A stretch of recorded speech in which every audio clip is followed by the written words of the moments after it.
Hello, and welcome to another CodingBytes Java speedrun with me, Vince. Today, we're going to be going over a lot more method challenges that should test your ability to put the different parts of what we've learned so far together and produce a useful output. If you haven't already, I highly recommend attempting all of these challenges before watching my video, so at least you get a feel for it and maybe you can actually solve some on your own. But if you want help or if you want to look for the best solutions, you've come to the right place. So let's start. So as you can see, today we're going to be going through quite a few challenges. We're going to go from 51 to 57, and I'm going to be going at a bit faster pace, and I'm going to assume that you already know how to use methods, for loops, and other functions in Java that we've already covered. If you don't know how to use methods or for loops, I highly recommend you watch my previous speedruns so you can go over there and you can make sure that you understand these concepts properly. All right, let's jump right into the challenges. So we want to write a method that returns an integer that's called countString and takes in parameters, a string called string and a string called toFind. And what we want it to do is we want it to count the number of occurrences of toFind within a string.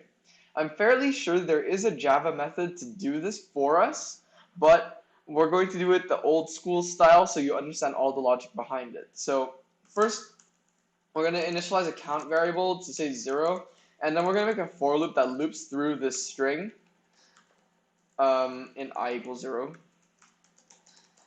But we want to stop the for loop just before this, just before the length of the substring subtracted from the length of the string.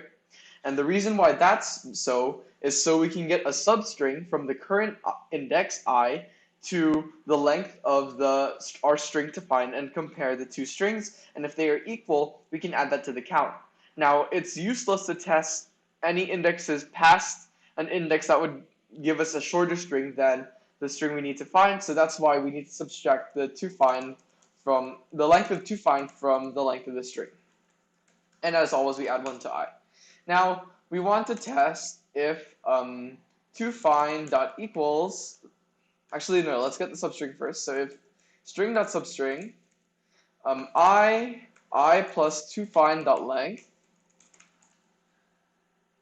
and we want to test if this is equal to the string toFind. And if it is equal, we want to add 1 to the count, and that's pretty much it. And finally, we want to return the count.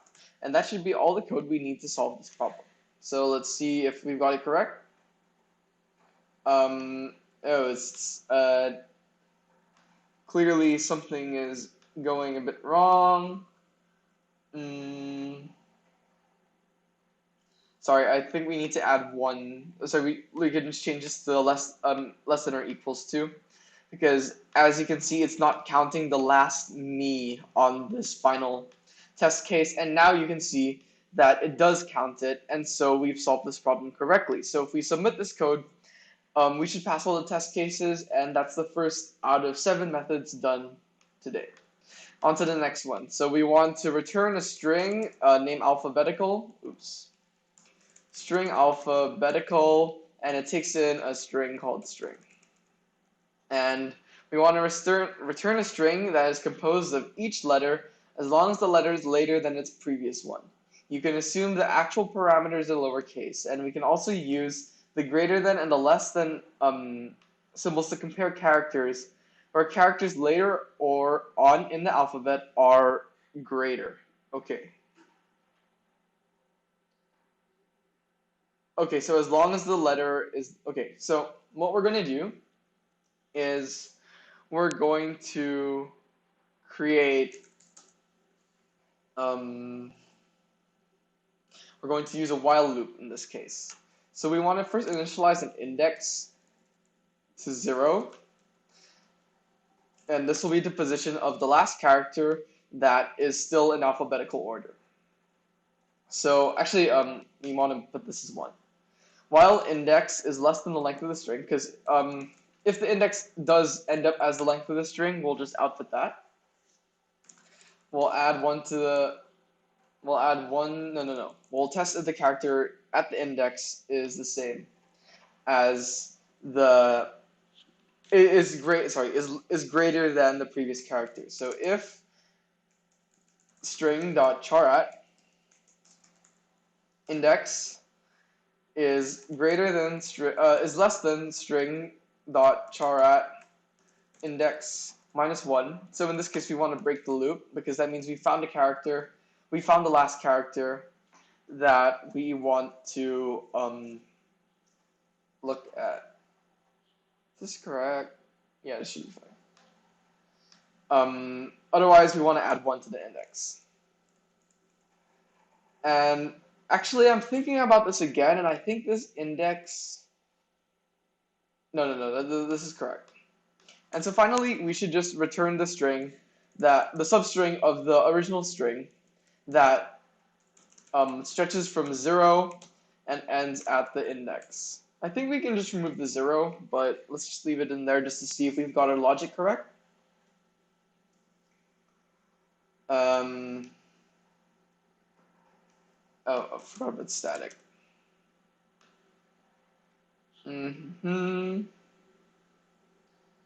Okay, so something has. Oh, we just skipped the letter? Wait, Z, A, D, A. Oh, okay, so we skipped the letters. So we skip lower letters. Okay. So in this case, I've made a mistake. We actually want to store two variables, and we want to store one variable instead. It's two variables, right? A string, like that's the answer to this problem, and we'll set it to an empty string first. And we also want to store a character that is the greatest character we've seen. It's the greatest character, and we'll set this to just the string.charat 0, pretty much. Actually, we can set this as string.substring 0, 1 as well. Now we want to loop through all the characters in the string that are greater than the first character and less than the length. I++. And for each character, we want to check if it's greater than the greatest character we've seen so far. So if string.charat I is greater than the greatest char we've seen, then we can set the greatest char we've seen to the string to the current character, and we can add the character to the substring. So string.substring I+1. So just to go over this code, this tests if the current character is greater than than any character we've seen before. If it is, we're setting the greatest character to this character, and we're adding this character to the string. Notice we have to use the substring here because we need a string, and we use a character here. And that's pretty much it. Finally, we can return the answer. And that will be it for this code. So, it's nothing. If you run this code, as you can see, it gives the correct output now, and so that's how you solve the problem. So let's wait for it to finish. Okay, next one. We want to return a string named spaceout. The method is called spaceout, and we're taking in a string called s. And we want to insert spaces after every character in the string and return the new string. We also want to insert a space at the end, which actually makes it easier. So what we want to do is we want to create a new string called answer. And we'll set this to an empty string. And we want to just loop through the string s and add each character in s to the answer and add a space with it. How we can do that? For int I equals 0, I is less than s dot length, I++, and we want to simply go answer plus equals s dot substring I+1, and we want to add a space after it too, and that's about it. We can then return the answer. So that's pretty much it for this method. This wasn't a super hard one. So as you can see, we gave the correct outputs for both, just looping through each character in the string and adding a space after it as well. That's it. So on to the next test, as long as we passed, okay? So next one, we want to return a string name third letter, and we want to take in a string called s. Fine. So we want to return every third letter of the string s starting with the first letter. Got it. So we want to go string answer. This is the string we'll return at the end, and we want to loop through this string s. So I equals 0, I is less than string dot length, and this time we just want to increment I by 3 each time, so it jumps every 3 letters. And finally, we can add to the answer the character at this current position in the string. And that's it. So if you run this code, yeah, as you can see, we got it correct. Now, if I am going too fast, tell me, and if you do have any problems, if you maybe want to understand why I'm doing something, and maybe I haven't explained it so well, leave a comment below, and I'll try and answer your questions as best as possible. Okay, next one. So we want to return a string named sensor letter, and we're taking in a string called s and a character called ch. And we want to replace all instances of the character with an asterisk in the string. Got it. So we want to, let's create a new string. So answer is equal to an empty string, and we want to loop through the input string. We want to check if the character at the index, so s.char at I, is equal to the character we want to censor. And if it is, actually, honestly, can we just use the double equal sign? I think we can. And if it is equal, then we can say answer, just add the asterisk to it. Otherwise, we want to add the actual character at that position. S.substring I plus 1. And this should add the actual character at the position to the string. Finally, return the answer. Easy as that. Okay, let's go.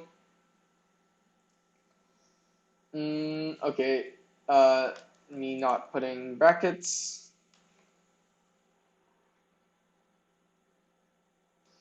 Okay, so that worked perfectly.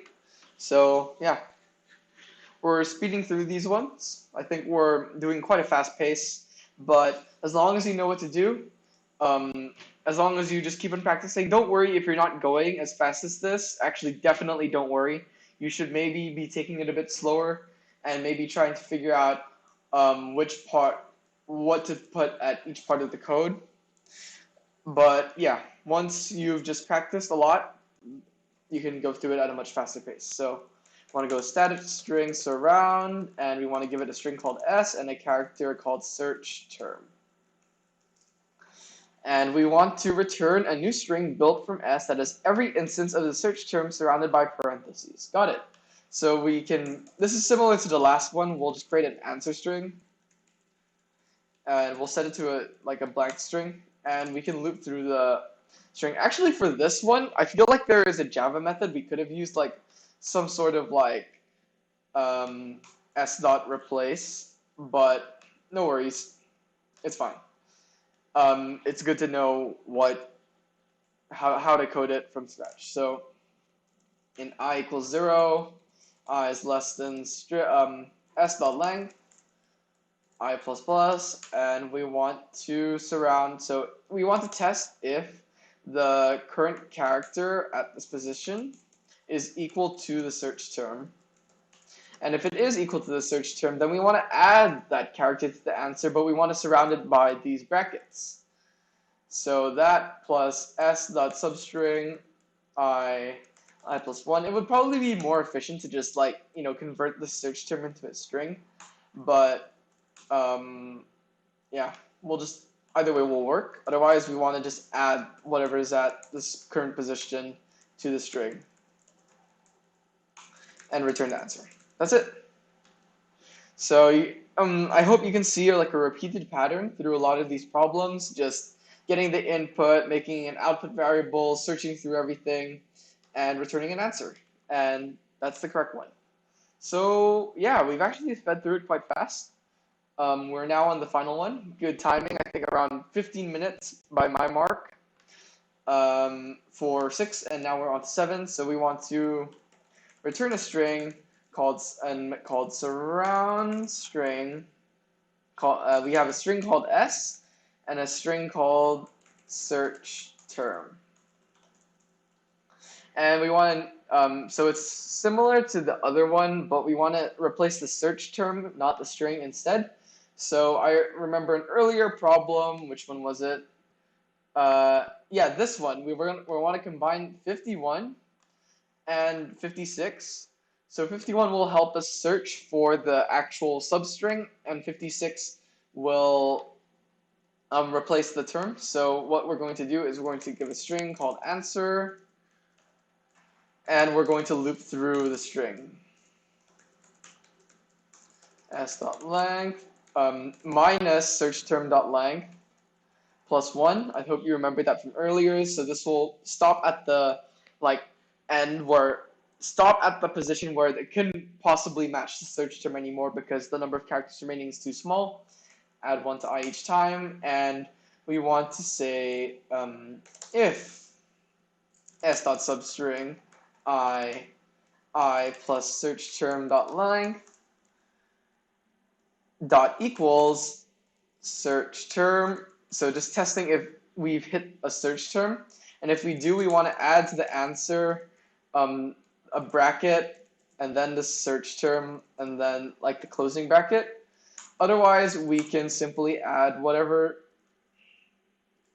Ooh, actually, wait, this is a bit harder. We also want to jump I believe.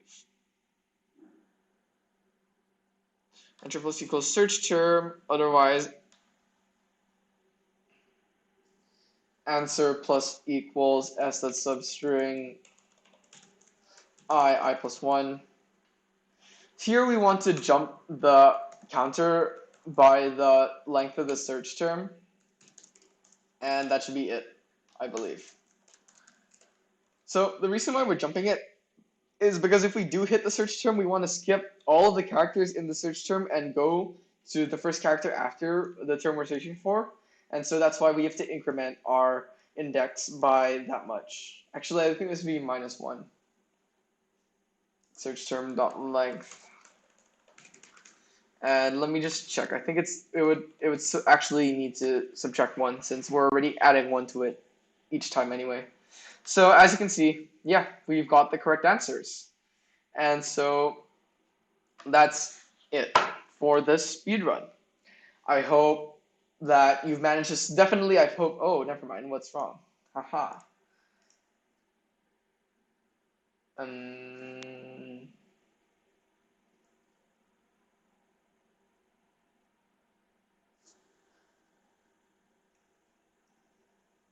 Oh, okay, oops. I remember we have to put the equal sign here. Anyways, back to what I was saying. I hope you've definitely managed to solve some of these. Okay. Wait, no, what was wrong? I want to see what's wrong. What's wrong?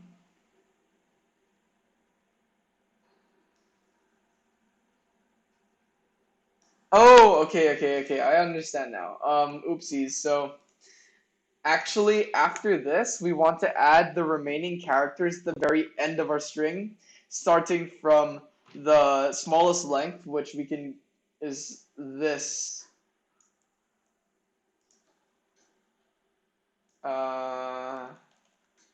Which is this. So answer plus equals s dot substring that, and ending at s dot length, because otherwise we aren't including those characters, and we should be.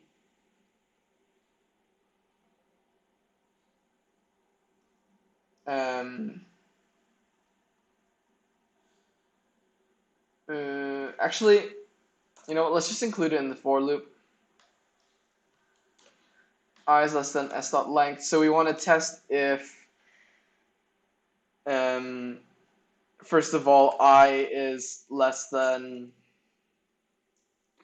what is this? I is less than s dot length minus search term dot length. and that, because otherwise, if the index is too high, which is what this is checking for, then our entire code will error out whenever we search for a search string. So that's why we're doing that. Except cannot find symbol. Not putting brackets.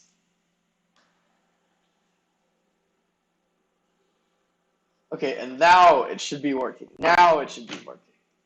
Now just check if this works. I think it should. Yeah, okay, now it works. So, what I was saying earlier, I hope you enjoyed this speed run, and I hope you were able to solve some challenges yourself. If you weren't, that's okay. Just make sure you understand what I've been doing and maybe have a play around with the code itself. And yeah, if you have any comments, if I should speed up or slow down, leave a comment below and tell me. So I'll make sure to improve on that for the next speedrun. And as always, make sure to subscribe so you can see more of my speedruns and more awesome coding content. See you!